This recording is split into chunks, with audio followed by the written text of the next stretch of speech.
Hello दोस्तों, हम इस वीडियो में रीजनिंग के इम्पोर्टेंट क्वेश्चन को सॉल्व करने वाले हैं। सभी क्वेश्चन को ट्रिक के साथ करेंगे। तो ये प्रैक्टिस सेट पहला है।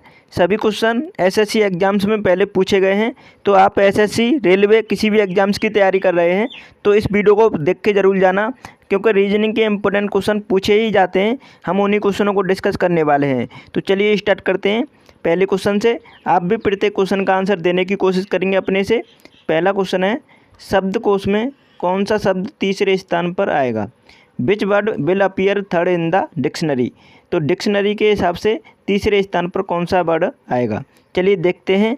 तो यहाँ पर देखेंगे, आप सभी जानते हैं डिक्शनरी का मतलब यह है कि ए बी, जैसे बी से पहले ए आता है, सी से पहले बी आता है, इस तरह से आपको इसमें प्रायोरिटी रखनी है। तो चार ऑप्शन में देखेंगे तो हमको तीसरे स्थान पर देखना है। तो देखो पहले स्थान पर कौन सा आ रहा है, तो यहाँ पे पहले स्थान पर जब भी निकालेंगे, जैसे पैरा से चार ऑप्शन स्टार्ट हैं, तो मतलब चार अक्षर को तो देखने वाले नहीं है, क्योंकि चार तो समान में और समान ऑप्शन में, ठीक है। अब यहाँ पे देखेंगे एल बाई से तीन ऑप्शन स्टार्ट हैं, लेकिन यहाँ पे डबल एल है, तो डबल एल वाला पहले आएगा, क्योंकि एल के बाद बाई आ रहा है और में, तो बाई बाई से पहले एल आता है, तो इसका मतलब डी वाला ऑप्शन है, ये पहले नंबर पर आएगा। अब दूसरे नंबर पर देखेंगे।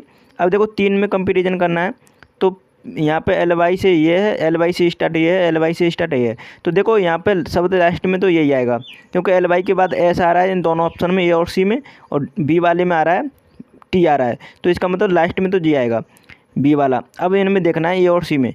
तो देखो एल वाई एस और एल वाई एस, फिर उसके बाद देखेंगे तो आई आ रहा है, और यहाँ पर आ रहा है ए वाले में तो आई आ रहा है एस के बाद, और यहाँ पर सी वाले में एस के बाद ई आ रहा है। तो मतलब बी नंबर, मतलब दूसरे नंबर पर आएगा सी वाला, और तीसरे नंबर पर आएगा कौन सा, क्योंकि एल वाई एस के बाद आई, तो मतलब पहले मतलब तीसरे नंबर पर आएगा ए वाला। तो करेक्ट आंसर हो जाता है पैरालिसिस। ये ऑप्शन इस क्वेश्चन का करेक्ट आंसर है। इस तरह आपको लॉजिक देखना था इसमें। ये क्वेश्चन पूछा ही जाता है परीक्षा में। दूसरे क्वेश्चन को सॉल्व करेंगे, find the relation between the question. तो यहाँ पे आपको रिलेशन देखना है, जैसे कि किट कैट का रिलेशन कैट टिक से दे रखा है, तो पेन टॉट का रिलेशन किससे होगा?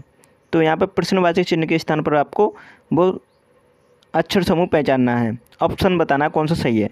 तो देखेंगे तो यहाँ पे देखो किट कैट, तो यहाँ पे के से स्टार्ट करके लास्ट में ले गया है, फिर उसके बाद आई, फिर उसके बाद टी, उसके बाद देखो कैट को पहले लेके आ गया है, झोंका तो, ठीक है। तो उसी तरह कर हमको करना है। तो देखो PEN, इस कोड को हम बाद में ले जाएंगे, तो पी पहले आएगा लास्ट में, फिर उसके बाद ई आएगा, उसके बाद आएगा फिर टी आएगा, सॉरी टी नहीं आएगा, एन आएगा। अब देखो और टॉट को हम पहले ले आएंगे, तो TOT NEP किस ऑप्शन में है? देखो कोई भी ऑप्शन नहीं मैच खा रहा है, क्योंकि मैं आपको बता दूं इसमें आपको ऑप्शन मिस्टेक है, क्योंकि यहाँ पे ऑप्शन मिस्टेक है, यहाँ पे पी की जगह पे टी होना चाहिए। तो TOT NEP correct answer B option होगा, ध्यान रखेंगे, बी ऑप्शन राइट आंसर है। अब तीसरे क्वेश्चन को सॉल्व करेंगे, सही विकल्प का कौन सा है? तो आपको बताना है, देखो इसमें जैसे 9 से 26 बना है, 81 से कौन सी संख्या बनेगी? प्रश्नवाचक चिन्ह के स्थान पर बतानी है। तो चलिए देखते हैं। तो यहाँ पे आप क्या करेंगे, इसमें लॉजिक क्या है कि आप 9 का स्क्वायर करेंगे, सॉरी 9 का स्क्वायर नहीं, 9 का तिगुना करेंगे तो 27 होता है, और माइनस के 1 करेंगे तो 26, इस तरह ला सकते हैं। 81 का तिगुना करेंगे, 81 का तिगुना कितना होता है? 243 होता है। अब माइनस के 1 करेंगे, जैसे हमने पहले में किया था, तो इसमें आ जाएगा 242, जो कि ऑप्शन में दे रखा है सी ऑप्शन। सी ऑप्शन इस क्वेश्चन का करेक्ट आंसर है। ये लॉजिक था इसमें। अब चौथे क्वेश्चन को देखेंगे। चौथे क्वेश्चन को सॉल्व करें, दिए गए प्रश्नों के अनुक्रम पूर्ण करें। तो complete the series of the given question. तो यहाँ पे सीरीज को पूरा करना है। तो सीरीज कैसे पूरा करना है? देखो ए के बाद बी, सी के बाद डी, ई के बाद एफ। अब यहाँ पे देखो आगे क्या है, अब जैसे कि ये पहले दो ग्रुपों में रिलेशन लगा है, वही रिलेशन हमें इसमें लगाना है। तो देखो जी के बाद एच आएगी, आई के बाद जे आएगा, और के के बाद एल आएगा। तो HJL किस ऑप्शन में? तो तीसरे ऑप्शन में करेक्ट आंसर है, सी ऑप्शन इस क्वेश्चन का राइट आंसर है। इस तरह करना था ये क्वेश्चन। अब नेक्स्ट क्वेश्चन को देखेंगे, 5वां क्वेश्चन है, दी गई सीरीज को पूरा करो। अब इसमें जो नंबर सीरीज दे रखी है इसे पूरा करना है। चलिए देखते हैं इसमें लॉजिक क्या हो सकता है। तो 30 में से माइनस के 6 करेंगे तो 24 आ जाएगा। 24 से माइनस के कितना करना होगा, 5। उसके बाद 19 आएगा। 19 से माइनस के 4 करेंगे तो 15 आ रहा। 15 से माइनस के 3 करेंगे तो 12 आ रहा है। अब देखो यहाँ पर 6 फिर 5 फिर 4 फिर 3 फिर माइनस के 2 होना चाहिए इसका मतलब। तो 12 में से 2 माइनस करेंगे तो 10 आ जाएगा, जो कि आपको दे रखा है सी ऑप्शन में करेक्ट आंसर। इस तरह आपको करना था, सी ऑप्शन इस क्वेश्चन का राइट आंसर है। अब छठवें क्वेश्चन को सॉल्व करें। छठवें क्वेश्चन को सॉल्व करेंगे। इस क्वेश्चन का आंसर करें। अगर एक्टर का कोड ZXGLI और बुक का कोड रखा है YLLP, तो पेंसिल का कोड क्या होगा। तो यहाँ पे देखेंगे पेंसिल का बताना है। जैसे if actor is coded as ZXGLI, तो यहाँ पे किस तरह लाए हैं ये। तो देखो ए के बाद Z, या तो एक माइनस करेंगे तब Z आएगा। सी के बाद JX, तो यहाँ पे अब कोई रिलेशन आपको समझ में नहीं आ रहा है। इसका मतलब देखो ए और Z एक दूसरे के विपरीत हैं, सी और X एक दूसरे के विपरीत हैं, T और G एक दूसरे के विपरीत अक्षर हैं, और O और L एक दूसरे के विपरीत अक्षर हैं, R और I एक दूसरे के विपरीत अक्षर हैं। तो वही लॉजिक हमें इसमें लगाना है। अब आप इसे चेक करें या ना करें, Y और B ये भी एक दूसरे के विपरीत हैं, O और L एक दूसरे के विपरीत हैं। तो हमें समझ में आ गया कि विपरीत अक्षर वाला लॉजिक है। तो यहाँ पे देखो P का विपरीत क्या होता है, तो P का विपरीत होता है K। अब K से स्टार्ट है 4 ऑप्शन। E का विपरीत क्या होता है, E का विपरीत होता है V, तो KV से स्टार्ट होगा। इसका मतलब देखो सी ऑप्शन को तुरंत काट देंगे क्योंकि KZ से स्टार्ट है, KU से भी नहीं होगा। इसका मतलब 2 ऑप्शन हमने एलिमिनेट कर दिए। अब देखो N में कितना जोड़ें कि 27 हो जाए, मतलब 27 विपरीत होता है ना योग। तो N और M ये एक दूसरे के विपरीत होते हैं, तो KBM से स्टार्ट होगा, जो कि दोनों ऑप्शन स्टार्ट हैं। और C में कितना जोड़ा जाए कि 27 हो जाए, तो X, तो X C का विपरीत है। इसका मतलब KVMX से भी स्टार्ट है। अब देखो लास्ट में वाला डिसाइड करेगा इस फाइनल रिजल्ट तक। तो I और R एक दूसरे के विपरीत होते हैं।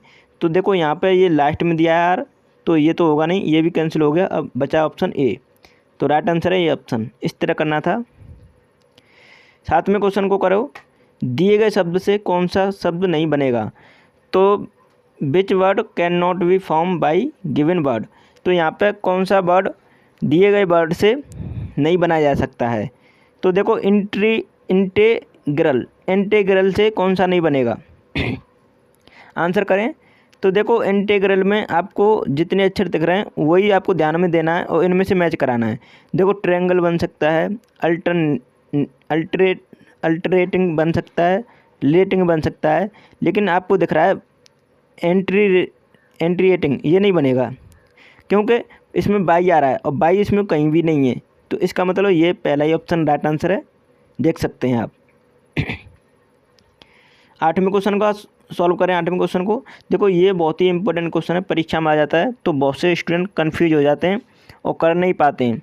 तो आप ऐसा नहीं करेंगे, आप इसे सॉल्व करके आएंगे परीक्षा में और बहुत ही आसानी से ट्रिक के साथ। तो चलिए सॉल्व करते हैं। एक चिड़ियाघर में खरगोश और कबूतर हैं। यदि सिरों को गिना जाए तो 200 हैं और यदि टांगों को गिना जाए तो 580 हैं। तो कबूतर की संख्या क्या है। तो यहाँ पे देखो कबूतर की संख्या पूछी है, तो हमको क्या करना होगा, ये 2 पैरों वाले की संख्या पूछी है। तो यहाँ पे हमें क्या करना होगा, जब सिरों को गिना जा रहा है तो मतलब कबूतर और यहाँ पे खरगोश सभी के सिर समान, तो गिनती तो सभी की अगर जोड़ा जाए तो उनकी टोटल संख्या निकल कर आ रही है 200। ये 200 हैं कबूतर और खरगोश को मिलाकर, ठीक है।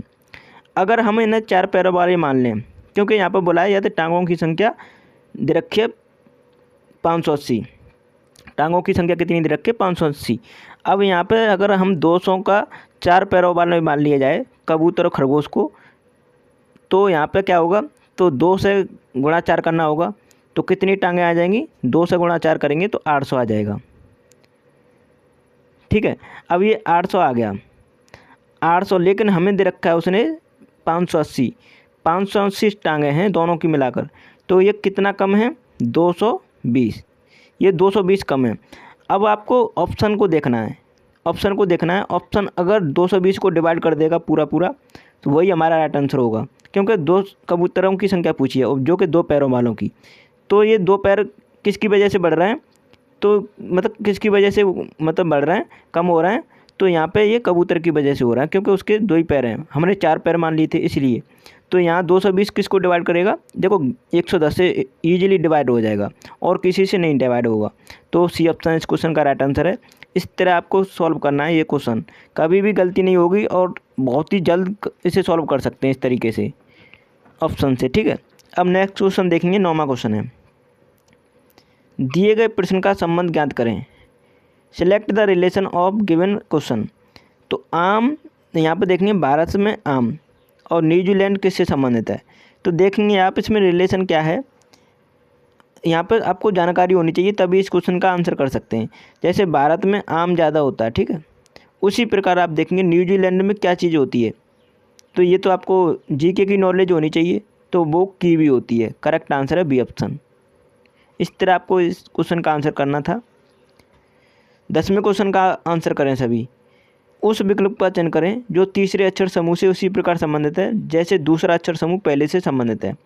इसका कहने का मतलब यह है GRA का संबंध FPX से है, तो PON का संबंध किससे है। चलिए सॉल्व करते हैं। तो यहाँ पे देखेंगे G से 1 माइनस करेंगे तो F आएगा, R से माइनस के 2 करेंगे तो P आएगा, A से माइनस के 3 करेंगे तो X आएगा। तो माइनस के 1 माइनस के 2 माइनस के 3 इस तरह से रिलेशन है। P से 1 माइनस करेंगे तो क्या आएगा O से माइनस के 2 करेंगे तो क्या आएगा M से 3 माइनस के करेंगे तो क्या आएगा K OMK किस ऑप्शन में, 4th ऑप्शन में। तो इस तरह आपको ये क्वेश्चन सॉल्व करना था। तो आई होप आपको समझ में आया होगा और इसी तरह से हम डेली एक प्रैक्टिस सेट कराएंगे आपको। तो आप सभी कंटिन्यू जुड़े रहिएगा हमसे और अभी चैनल को सब्सक्राइब कर लीजिएगा वीडियो को इसी तरह से पाने के लिए, और वीडियो को सभी लाइक कर दीजिएगा और ज़्यादा से ज़्यादा शेयर कीजिएगा इस वीडियो को। तो वीडियो को यहीं समाप्त करते हैं। Thanks for watching my video.